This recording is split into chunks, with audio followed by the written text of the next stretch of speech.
I don't think may taong hindi marunong magbenta. Hindi ka marunong magbenta, pero bakit nung nanood ka ng movie at ni-refer mo to sa friend mo, uy, ang ganda ng movie, tapos napapunta mo siya, di ba mai-consider natin siya na nagbebenta ka? Wala ka nga lang komisyon. So ano yung magiging advice mo para dun sa mga tao na feeling nila hindi sila pang sales or hindi sila marunong magsalita? Ay, napakagandang tanong. Advice ko po, no, akala mo lang na hindi ka marunong magbenta? Or minsan kasi iniisip, no, na linya-linya ang pagbebenta. Like, pamilya yan ng mga negosyante, kaya magaling na sila dyan. So ako, ano ba naman ang lahi namin, teacher kami or what, naniniwala ako na hindi po siya lahi, no, yung pagbebenta. I think it's a skills pa rin, kaya mong matutunan ang pagbebenta. At minsan hindi natin siya napapansin na everyday tayo nagbebenta. For example, hindi ka marunong magbenta, pero bakit nung nanood ka ng movie at ni-refer mo to sa friend mo, uy, ang ganda ng movie, tapos napapunta mo siya, di ba mai-consider natin siya na nagbebenta ka? Wala ka nga lang komisyon or wala kang kita. So meaning, You have the hindi skills. lang siya naintindihan na ang sales, ginagawa mo na pala siya everyday. So, literal na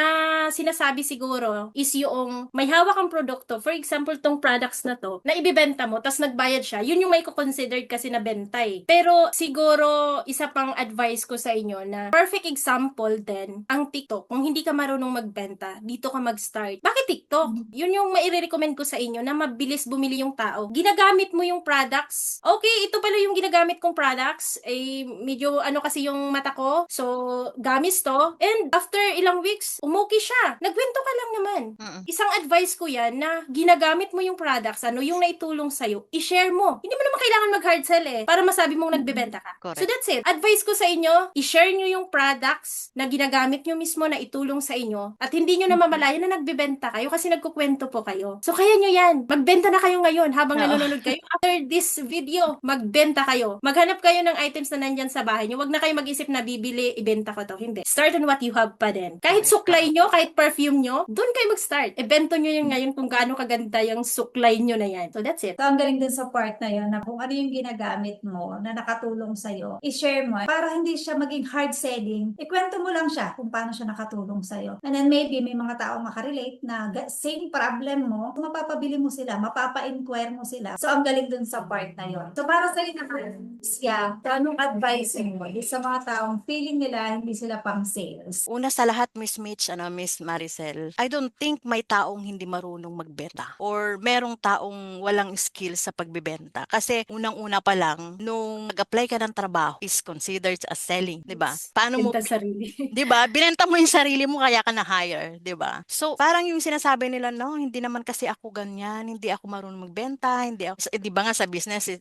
starts from selling and it ends from selling. So, once na nag-open ka ng business mo, iisipin mo na kailangan ko magbenta. So, kailangan ko din sa end, kailangan ko rin ibenta. Yung ganon. Kasi sa akin, sinabi ko rin yun dati eh. Hindi pwedeng sabihin sa akin ng ibang tao na hindi ko rin yan kasi nasabi ko na yan dati. Nang paulit-ulit. Dahil even yung family ko, yung mother at father ko is talagang negosyante sila. Sa selling, talagang magaling silang magbenta. Bakit hindi ako nagmana sa nanay ko? Bakit parang kakaiba ako? Kasi para akong parang kakaiba ako sa lahat naming magkakapatid, yung ganon. Kasi parang hindi ko kaya, parang wala akong alam gawin, yung ganon. Yung nararamdaman ninyo nung mga tao ngayon, yung nararamdaman ninyo ay nararamdaman ko din dati. Pero nung moment na sinabi ko sa sarili ko na hindi pwedeng manatili akong ganito, alam ko na kaya din ninyong gawin yung nagawa ng karamihan na naibenta rin nila yung sarili nila. Hindi ibig sabihin na ibinenta yung katawan na binenta yung sarili, meaning is kaya mong ibenta yung sarili mo. Kasi once na dumating ka naman sa in business, kailangan mo rin kasing ibenta yung sarili mo. Sa pagbabloging, ibenta mo yung sarili mo. Bakit ka tatangkilikin ng tao? Because you give value. Meaning, binenta rin mo rin yung sarili mo kasi nagbigay ka rin ng value sa kanila. Ganun din sa selling, kung may product ka, it's the same thing, 'di ba? So para sa akin, it's a matter of parang kailangan mo lang siyang gawin, kailangan mo lang siyang yung hindi lang siya idea na napanood mo sa ganito, napakinggan mo kay ganito, tapos gusto ko siyang gawin, yung parang ganun. Parang gusto ko yung ginagawa niya, pero papaano ko siya gawin? Gawin mo lang. Sa akin, biglain mo yung sarili mo na kaya ko tong gawin, so gawin ko na ngayon, 'di ba? Kasi maraming beses akong ganyan eh, 'di ba paulit-ulit na sinasabi ko na nawawala at bumabalik yung pagiging mahiyain natin. Na parang akala mo hindi mo kayang magbenta, pero once na on the spot ginawa mo na siya, kaya mo siya. Kaya para sa mga taong parang nagsasabi na hindi kaya, kaya mo yan. Nakaya nga namin eh, 'di ba? ba? Yun yung para sa akin. So, gusto ko yon yung part na naniniwala ka na walang taong hindi kaya magbenta. Even nasa field tayo ng business or even nasa field tayo ng pagiging empleyado. Bago tayo mag-apply sa gusto nating pag-applyan, kailangan nating ibenta yung sarili natin. Through resume. Mm. Diba? Kapag nag-apply ka, interviewin ka. So, kailangan maganda yung presentasyon sa sarili mo para ma-hire ka. So, naniniwala ako sa part na yun na kailangan matuto ka talagang magbenta. So, para sa ating final and closing questions or message, kung may isang skills na dapat matutunan ang beginners para magkaroon ng opportunity online, ano yun in one sentence or in one word? Para sa iyo, Miss Maricel. Di ba yung pagbebenta is isa skills din? Yun mismo. Tsaka hindi mo na kailangan sobrang aralin pa. Sabi nga ni Miss Yang kanina, what if na i-action mo na kaagad? Kaysa mag-imagine ka pa dyan kung, pag ganito ibenta ko, bibilhin. Basta ang dami mong iniisip. What if action ka na kaagad? Kasi para dun mo malalaman, di ba?